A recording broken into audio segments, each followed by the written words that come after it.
अब आगे ध्यान से सुनो भाई और बहनों। परमात्मा ने उनको मंत्र दिए, ये मंत्र दे दिए पांचों, लेकिन ये नहीं बताया ये किस किस के हैं, क्योंकि इसके बताने की जरूरत भी नहीं है। या तो चाबी है, किसी भी खजाने की है या कोई और सामान वाले की है, उस ताले के लाओ खुल जाएगा और उसमें वो सामान आपको मिल जाएगा। फिर भी याद होना आवश्यक है कि ये इसमें यूं सामान है, इसमें ये सामान है। क्या कह रहे हैं पूज्य गुरुदेव भगवान? ध्यान से सुनो भाई और बहनों। गुरुदेव कह रहे हैं परमात्मा जी ने राबिया को ये मंत्र दे दिए जो मंत्र आज हमें दे रहे हैं प्रथम नाम दीक्षा में, बीच बीच के 5 मंत्र।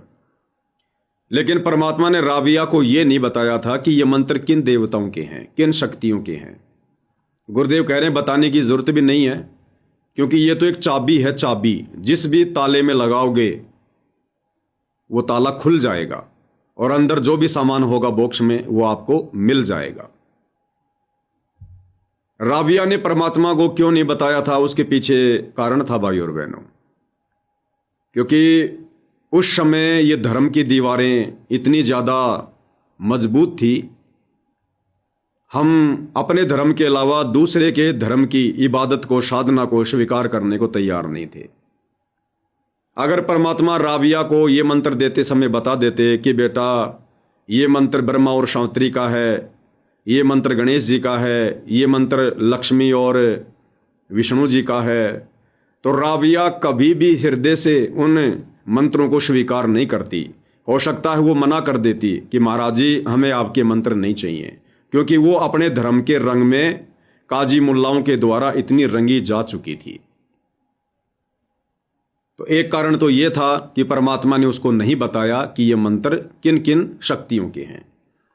दूसरा, पूज्य गुरुदेव भगवान कह रहे हैं कि बताने की आवश्यकता भी नहीं है, क्योंकि ये तो एक ताड़ी है और ताड़ी को यदि चाबी में लगाओगे तो ताला खुल जाएगा और जो भी सामान पेटी में रखा है वो आपको मिल जाएगा। अब आप और हमने क्या समझना है इस संकेत से? देखो ये विशेष संदेश है, ज्यादातर संकेतों में है कि जानने की आवश्यकता भी नहीं है। तो मंत्र तो भाई और बहनों आप और हमारे को भी मिले हुए हैं, प्रथम मंत्र हम भी करते हैं। तो आप और हमने किस प्रकार से इन मंत्रों को करना है? आप और हमने बार बार उस मंत्र का जाप करते समय जिस देवी देवता का वो मंत्र है उस देवी देवता की शकल के ऊपर ध्यान नहीं धरना है। गुरुदेव कह रहे हैं जानने की आवश्यकता नहीं है ये किसका है। हां, हमें यह पता अवश्य होना चाहिए कि प्रथम मंत्र में जो 7 मंत्र हमें गुरुदेव ने दिए हैं ये किन किन शक्तियों के हैं, बस हमें इतना नॉलेज होना चाहिए।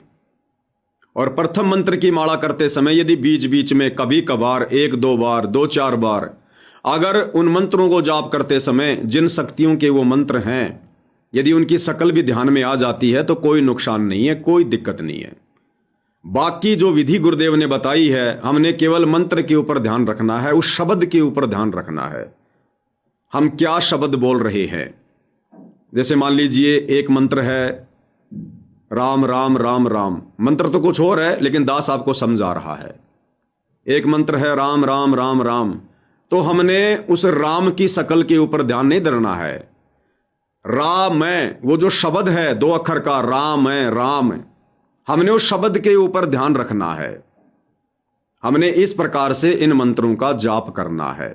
और बीच बीच में कभी कभार यदि उन देवी देवताओं की शकल ध्यान में आ जाती है तो उसमें कोई दिक्कत नहीं है, कोई नुकसान नहीं है। बाकी ज्यादातर हमने उस शब्द के ऊपर ही ध्यान रखना है, फोकस रखना है, सुरती नृत्य को टिका के रखना है।